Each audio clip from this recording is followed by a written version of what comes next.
नमस्कार, मैं प्रिया। आप देख रहे हैं आंचलिक खबरें, अपनों की खबर आप तक। आइए नजर डालते हैं दिन भर की बड़ी खबर पर। झांसी में इंसानियत शर्मसार, माँ बेटी की चीखों ने तोड़ी खामोशी।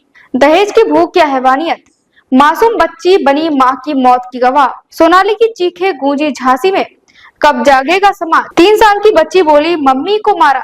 इंसाफ की पुकार कौन सुनेगा। प्लेस झांसी उत्तर प्रदेश। रिपोर्ट कलाम कुरैशी। झांसी उत्तर प्रदेश। एक और जहां योगी सरकार बेटी बचाओ बेटी पढ़ाओ जैसे अभियानों के तहत बेटियों की सुरक्षा का दावा करती है, वहीं दूसरी ओर झांसी से एक ऐसी खबर सामने आई जिसने हर संवेदनशील दिल को झंझोर कर रख दिया।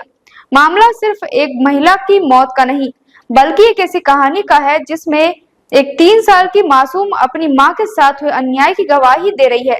ये घटना न केवल झांसी बल्कि पूरे समाज के लिए एक आईना है, जिसमें दिखता है कि दहेज और घरेलू हिंसा जैसी कुरीतियां आज भी कितनी गहराई से जमी हुई है। हादसे की शुरुआत लिधौरा जिला टीकमगढ़ निवासी राजू त्रिपाठी की बेटी सोनाली विधोड़िया की शादी 5 वर्ष पहले झांसी के कोतवाली थाना क्षेत्र की शिव परिवार कॉलोनी में हुई थी। शादी के शुरुआती दिनों में सब कुछ सामान्य था, लेकिन वक्त के साथ ससुराल वालों का असली चेहरा सामने आने लगा। दहेज की मांग बढ़ती गई और सोनाली के जीवन में अंधकार गहराता गया। कई बार समझौते हुए, मगर स्थिति जस की तस बनी रही। प्रताड़ना की कहानी। सोनाली के माता पिता ने बताया कि उनकी बेटी को आए दिन दहेज के लिए प्रताड़ित किया जाता था। मारपीट, मानसिक अत्याचार और अपमान, ये सब सोनाली की जिंदगी का हिस्सा बन गया था।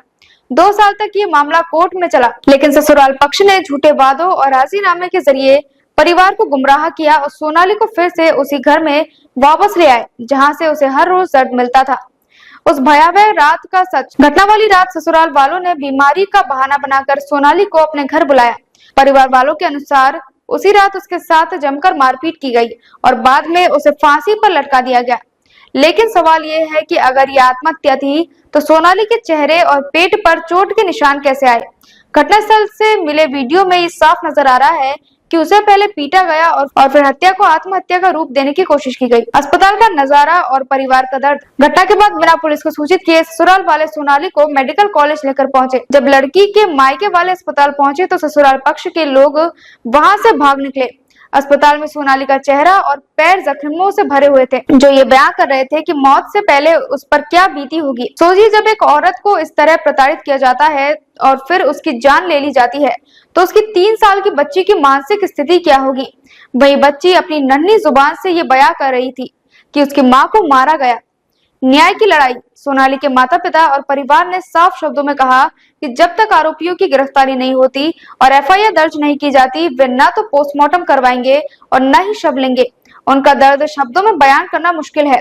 उन्होंने प्रशासन से अपील की कि उनकी बेटी को न्याय मिले ताकि ऐसी घटनाओं की पुनरावृत्ति न हो। पुलिस की भूमिका पर सवाल। मामले को लेकर पुलिस की कार्यप्रणाली भी सवालों के घेरे में है। ससुराल पक्ष द्वारा बिना पुलिस को सूचित किए शव को अस्पताल लाना और फिर वहां से फरार हो जाना, ये दर्शाता है कि कहीं न कहीं पूरी घटना को दबाने की कोशिश हो रही थी। स्थानीय लोगों और सोनाली के परिवार का कहना है कि अगर समय रहते सख्त कार्रवाई होती तो शायद सोनाली की जान बचाई जा सकती थी।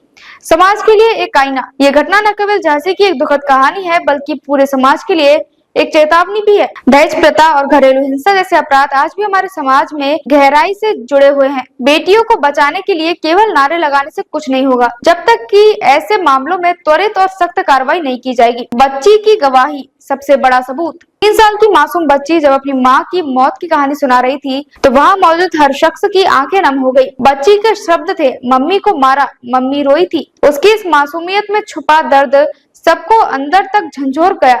सोचिए, एक छोटी बच्ची को अपनी माँ की मौत का गवाह बनना पड़े तो ये समाज के लिए कितनी बड़ी विडंबना है। सोनाली का परिवार आज न्याय की आस में है। उन्हें उम्मीद है कि सरकार और प्रशासन उनके दर्द को समझेगा और दोषियों को सख्त से सख्त सजा दिलाएगा। ये मामला केवल एक परिवार की त्रासदी का नहीं, बल्कि पूरे समाज की संवेदनाओं का सवाल है। जब तक हम ऐसी घटनाओं के खिलाफ एकजुट होकर आवाज नहीं उठाएंगे, तब तक बेटियां यूं ही बेबस होती रहेंगी। झांसी की इस घटना ने एक बार फिर साबित कर दिया कि कानून के होते हुए भी इंसाफ तक पहुंचना कितना मुश्किल हो सकता है। सोनाली की मौत एक जघन्य अपराध का परिणाम है, जिसे आत्महत्या का जामा पहनाने की कोशिश की गई।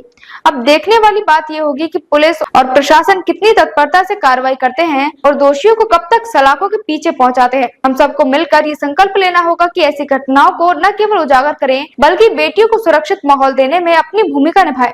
सोनाली अब इस दुनिया में नहीं है, लेकिन उसकी कहानी हमें ये याद दिलाती रहेगी कि बेटियों के खिलाफ हिंसा को अब और बर्दाश्त नहीं किया जाएगा। ये रिपोर्ट बेटियों के अधिकार और सुरक्षा की वकालत करती है। अगर आपके पास कोई ऐसा मामला हो तो चुप ना रहे, आवाज उठाएं। हर बेटी को जीने का हक है।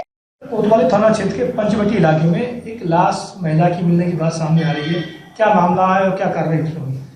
आज थाना कोतवाली क्षेत्र के अंतर्गत पंचवटी कॉलोनी में एक संदिग्ध परिस्थितियों में एक युवती की डेथ हो गई है। उसको हॉस्पिटल ले जाया गया, वहाँ डॉक्टर ने उसको मृत घोषित कर दिया।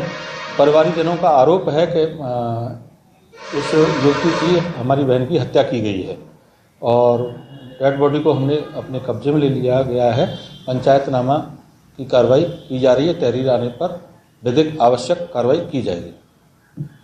झांसी उत्तर प्रदेश से कलाम कुरैशी की रिपोर्ट। देखते रहिए आपका अपना चैनल आंचलिक खबरें, अपनों की खबर आप तक।